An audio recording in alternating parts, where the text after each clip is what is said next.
And welcome back to Survivor Hot Takes. This is our All-Stars recap, Part deep two. dive, all that jazz, part two. I'm like Johnny Fairplay. For anyone that tuned in to our first half last week, thank you so much. For anyone tuning in this time, thank you so much. This will be a 20-part series. Yeah. If I had it my way, we would. We could do a deep dive. Spoiler alert, I still don't think we could do a 20-point deep dive on All Stars. I don't even think we could do like a 5-point one. I think this is beg to differ. We'll get to that. But once again, I'm joined by Emily and Adam from Survivor Buffs. Adam, what do you guys have coming up soon on the Buffs? So we have an interview tomorrow night with Sydney from season 41. We're continuing our season 41 post-game interviews. We were supposed to interview Liana this weekend, but she had a sort of family emergency. So she'll come some point next week. And then we're going to be talking with Nasir on Tuesday of next week. Really? You're yes. lying. They should all be at, as of now, they're all at 8 p.m. Eastern. The plan is to try to get every season 41er before season 42. So this will be, got a little bit of time. Tell Nasir I love him. He's perfect. Just let him know. He is. I'm excited. So we're just going to pick up, not really where we left off, because we kind of left off in a weird spot. But I really want to pick up at Final Tribal of All Stars.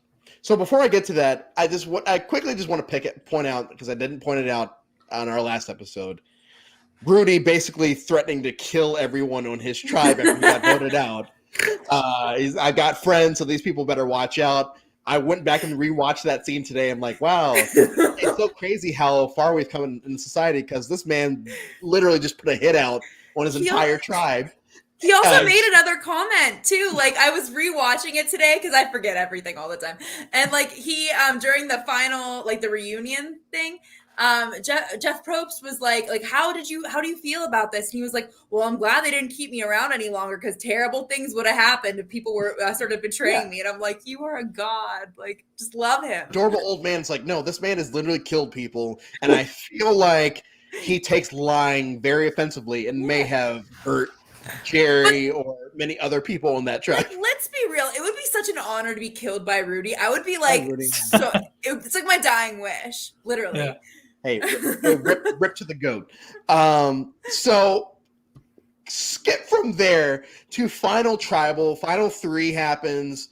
Rob wins. He obviously brings Amber to the end. Mm-hmm. We get to Final Tribal. Now, we kind of briefly touched on this last week. And this is my initial thoughts of the Final Tribal, rewatching it over and over again over the last couple of weeks. Mm-hmm. I know that Adam touched on this, and I know we briefly touched on this last week about how everyone had made friends over the past 7 seasons off of the show. They were all good friends, this, that, and the other. The first thing that I will say is, rewatching it this time, I did kind of feel bad for Boston Rob, because when the episode where they vote out Lex, you could tell that he was hoping that their real life relationship could stay well. He was like, intact, I hope that this doesn't, like, this is a game for $1 million. I feel bad, but I hope that people don't put our real life friendships on the line because I backstabbed them in a game.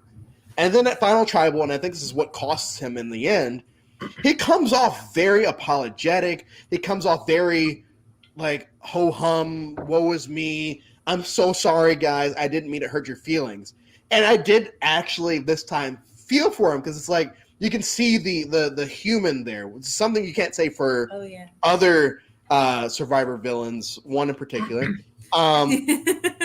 You can see the humanity there, and I felt for him in that moment, especially because everyone kept tearing into him, saying, hey, you're a scumbag, this, that, and the other. How could you put our friendships on the line here? And you could tell that he was trying to put himself in a very humble position. And yes, that could have been strategy, but I trying to watch it as non-biased as possible in this situation. It's like, wow, I actually think I feel bad for this guy because he was trying to play a game as hard as he could, and the way he felt he had to do that was exploiting real life relationships to get to the $1 million, which he ended up losing this time around.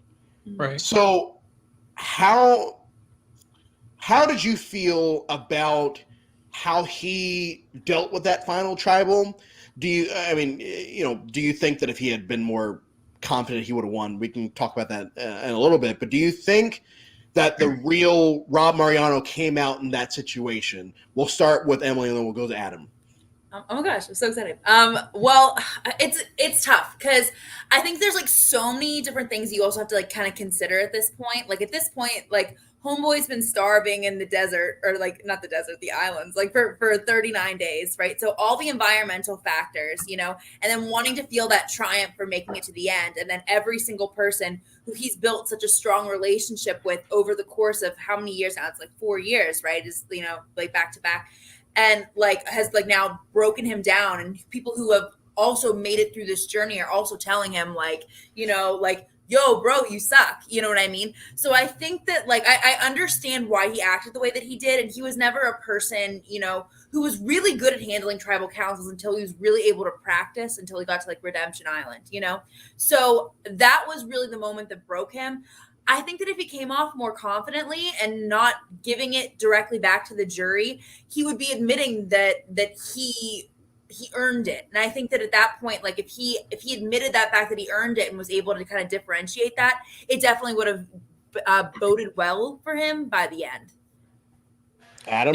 Yeah, it's interesting because I'm trying to think of how to word this, because this might sound weird at first, but I feel like Rob coming into tribal council, like the difference between his expectation for how that tribal was going to go versus how it did end up going, that difference maybe has never been stronger. Like there's definitely been survivors who were so sure they were going to win and then didn't win, like Russell in 19. I was gonna say your boy Russell straight up told Nick and Natalie, "I've got this in the bag." But as far as how like the tribal itself actually went, I really like if you rewatch Samoa and Heroes and Villains, they really don't tear into Russell that bad. Like they really don't. Like I'm trying to think of people who like can't, like I'm not talking about like the end result, like just the questioning. Like I really can't think of anyone who came into tribal thinking it was going to be that much easy. Maybe Aussie and Cook Islands, but that's just because he's Aussie. And what was I won't remember any names, but I remember the emotion. I know who you're ready to say. I know you can say it. Go ahead and say it. I don't know. Hold on, I'm stressed out. Oh, is it oh, now I have anxiety. I was gonna say the girl that Jeff dated, like she had this like really emotional speech and like really ripped in Juliana, and then the guy won Julie anyway. from Vanuatu, yeah. Yeah. She dragged him to hell and back, and he didn't even. Still voted for him. Like, you don't deserve it, She still voted for Chris because Chris still has the greatest final tribal of all time. Oh my god! Because he knew how to play to these people's emotions. Yeah. But do you think Chris expected that it was going to be at least somewhat brutal? I think that he thought it was going to be brutal, and I think that's why he told Twyla, hey, don't go in there trying to be humble. Like, go in there and be yourself. Because he knew that as long as Twyla was herself, that he can go in there and play ho-hum and get the votes that Twyla could have gotten because Twyla was in there being herself. She wasn't going in there as humble. And that's why I think Chris played that game so well, because even in the last moment, he was convincing people, hey, you should go against your best interests and act like this so that I win. But he never said that part. So, but let's go back to Rob, because we don't want to make this as long as our last episode. Never mind. Go back to Rob. Well, so yeah, if you compare that to All-Stars, I don't think Rob had even the slightest, in my opinion, I could be totally wrong, but I don't think he had even the slightest idea of what he was about to walk into, because it didn't seem like he was apologetic and like sorry and on his knees from the get-go. He's sort of like he picked it up somewhat quickly. At least the editing will lead you to believe that. Obviously, I think these final tribals are like stupid. Are like 2-3 hours long, and we only see like 15 minutes of it. But I definitely don't think he expected Kathy to be as hurt as she was. Maybe Lex. He definitely Big Tom. Yeah, I don't. Yeah, don't be stupid. Don't be stupid. Most iconic. The greatest. I wish they brought him back like immediately. I'm good without any Big Tom. How dare you? But I agree, Adam. I think that if he had read the room a little bit better, he could have prepared himself for what he was walking. And this is why the name of this, I guess, 2-part series is called The Myth of the Bitter Jury, because that's what everyone always goes back to. Like, Amber only won because there's a bitter jury, this, that, and the other. If you have a bitter jury, that is your fault. Like, if you go into Final Tribal and people hate you, you did something wrong. So it's not their fault that they're pissed off at you because, you made all these final 2 deals and this, that, and the other. That's on you, and it's on you to work your way out of that situation. And, he was 1 vote away from working his way out of that situation. It's not like he got blown out. If he had just swayed one more person, he would have won. So that's why when people say, "Oh, this person won because the jury was bitter," especially when we talk about Ko-Rong and Michelle, it's like Michelle won by more than 1 vote in that situation, and it didn't like that final tribal compared to All Stars. Ko-Rong's final tribal didn't seem that uncomfortable, and if it did, it was because people were targeting Ty and not Aubrey, and Ty got 0 votes. So I personally do not believe in it's the bitter jury's fault that this person lost. I think it's more on the player to be able to read the room, say, hey, maybe I should start voting these people out with grace or, whatever. Like, I think I'm pretty sure he got Jenna's vote at the end, right?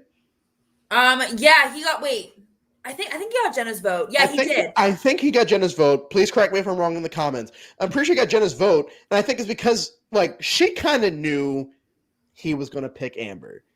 It's understandable, but he didn't drag her along. He didn't do anything like that from what we saw. So when she goes, it's like, you know what? I think Rob played the better game. I'm going to vote for him in the end. Yeah. Emily, you were talking. I'm sorry. I don't even remember. I think that the hard thing with old school Survivor 2 is that it's such a fine line that you have to walk if you make it into the final 2 or in the final 3, because in new school Survivor, people have kind of accepted and embraced the fact that it's a game, and they really played up on the outwitting. You know what I mean? And I survived you. You were my biggest threat. And even if you just use that as a blanket statement, no one will question it. The challenge with old school Survivor is that it's a lot more interpersonal, and it feels more purposeful, So the hard thing with old school Survivors, you have to balance not only being empathetic and apologetic, but you also have to be really confident. And that was something that Rob didn't show a lot of confidence in, which I think is why he shined so much better in Redemption Island, because at that point they were kind of evolving. Because it was the Boston Rob show at that point. Yeah, it was my favorite show. I loved it. I'm gonna quickly go to the reunion because I want you guys to kind of touch on a lot of this stuff that happened at the reunion. We get the reunion.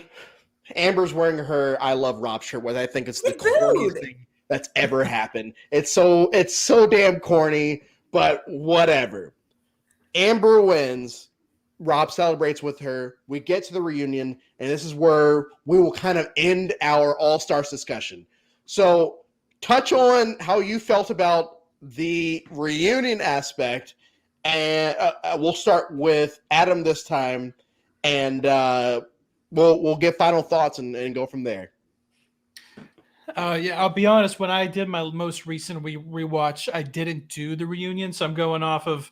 I'm digging deep into my memory banks here to touch on it, but I just rewatched it, so I'll fill you in whatever you don't remember.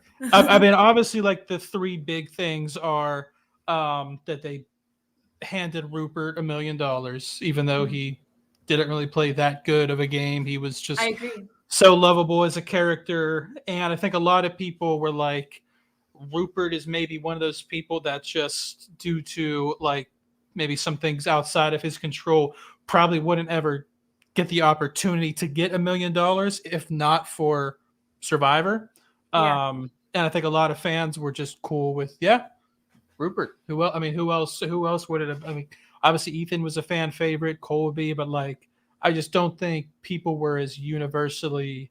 I don't think any cast member was as universally loved as Rupert. Yeah, even today, like I think like even whenever like I talk to a few of like my best friends, like I'll be like, oh yeah, like I'm watching Survivor, whatever. Be like, oh, that's still on. Like I just remember the guy in the tie dye. Like he's the only one that they always remember. Yeah, I mean, I know people that hate Boston Rob. I know people that hate Russell. I know people that hate Coach. I know people that hate just about every like big character. But Rupert is like, I just don't know if I've ever seen anyone say anything bad about him. Besides other Survivor players. I have bad things to say about Rupert. Besides other Survivor players. Yeah. But y'all, like after watching this, and like as a person. after I don't like him anymore. Like I know that's a hot take, but he's such a chauvinist, and I didn't really pick up on that like the last time, but so many things he said were so like, oh, he just thought he was so much better than all women. And I'm like, I don't want to be like all, but it's just like, it's so obvious that he just thinks that he's so elite and his ego really gets to him in that second season. So that's going to be the first time you ever hear someone say something bad about him. And I'll say more. I have words. When we do our heroes versus villains retrospective. Oh, throw me in. I'm ready. We'll have to have you back for that one. So the only thing that I really wanted to discuss about the reunion is the Jerry thing. I knew you were going to say that. I do think that it was kind of BS that the fans, she wasn't saying anything that was malicious or anything that she was just talking about real life. Hey, people don't understand that we have real lives outside this game. Right. I don't like the way that we're being treated, this, that, and the other. And these fans tear her apart because they've been programmed to think of her as this Jezebel villain. Yeah. And so when she leaves, Jeff's like, hey, yeah, you guys forgot that these people have real lives and blah, blah, blah. But let's move on. Let's talk about something else. And I thought that, I think that Jerry, more than any other character, not any character in the history of the show, but one of the characters in the history of the show that, the fans really turned by the time she had her last appearance. And Heroes vs. Villains, I feel like a lot of fans loved her because we had grown as a society and realized that she really never did anything that was evil. She she just needed a counterpart to I'm sorry. Oh my god! I just said, oh, that She's the Black Widow. Yeah, the Black Widow. No, I mean obviously the major thing that's different between old school Survivor, new school Survivor, as far as outside of the game is the fact that now survivors, you find them on Facebook, you can follow them on Instagram, Twitter, Snapchat, some of them have their own podcasts, have their own YouTube channels, have their own, they're doing some of them work with CBS, Cochran works with CBS, and there's this Andrea does, right? Yeah, she was on the New Year's Eve kickoff or ball drop show. The queen. Back then, once you were done on the show, that was it. I mean, Jerry did Playboy, but other than that, no one. What? So did Jenna Maraska. Did she? That's Jenna my girl. Go her. And Heidi from Amazon. They both did it. They did it together, actually. Yeah. Research, for the season and all that. But I would say so. I guess in summation, I would say that on this most current rewatch, I would rate Survivor All Stars as number one. B minus, maybe a C. A C. What did you miss? Romance, action, drama. I'll tell you, at work, in the beginning, I had C minus D. before I do this most recent rewatch. Enough. I'm not satisfied. I would put, like, it's still in my top 25. It'll probably always be in my top 25. It's not the worst all returner season, in my opinion. But I think that because the pre-merge is good, I think because the merge turns into the Boston Rob and Amber show, except for the Sheehan episode. That's fair. That's what really turns me off to this season. I think it's a good season. I don't hate it, but I'll take that. That's growth. I don't know. I don't see it as, the best. Yeah. Well, you're wrong. You're wrong, and we hate you, and we're gonna make a show without you. That's the rules. He doesn't like that joke. I think that the big thing that, like, for me, I think that the show is good, of course. Honestly, like, to me, one of the people that I rewatching it that I had like the biggest issue with is like Jeff Probst. Can you believe, like, the man, the myth, the legend? I was like the most mad at Jeff Probst because, like, I think that he handled a few things really bad, and it was really obvious who he was trying to make look better than the others. Like he really gaslit Jerry a lot, especially in the both of the reunions. He's like, well, if those are your feelings, those aren't everyone else's feelings. Like, so to me, that was an issue. How he handled the Sue situation. Like, I know he didn't have all the say in that, but like, come on, like, you like just calling her out in front of everyone and then escorting her. It was just so awkward and cringy. And then him roasting poor Jenna because her mom's freaking dying, So to me, like, that's my biggest critique of the whole season.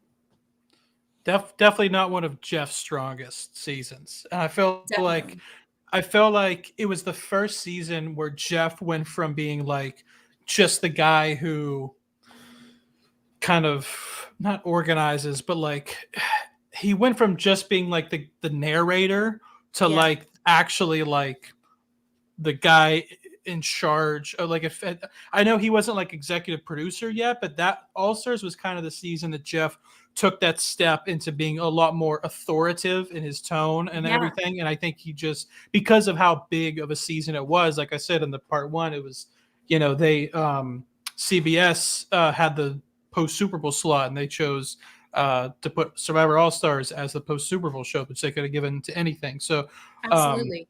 Obviously they were putting so much into it. I think Jeff really wanted to take that step, as going from more of just the narrator to like the leader of Survivor. And I think he got a bit carried away, especially at the reunion. But oh yeah, definitely. And I mean, like, I think that at this point his ego was like, which I get, because like, he was a celeb at that point. Probst yet, but it was almost there.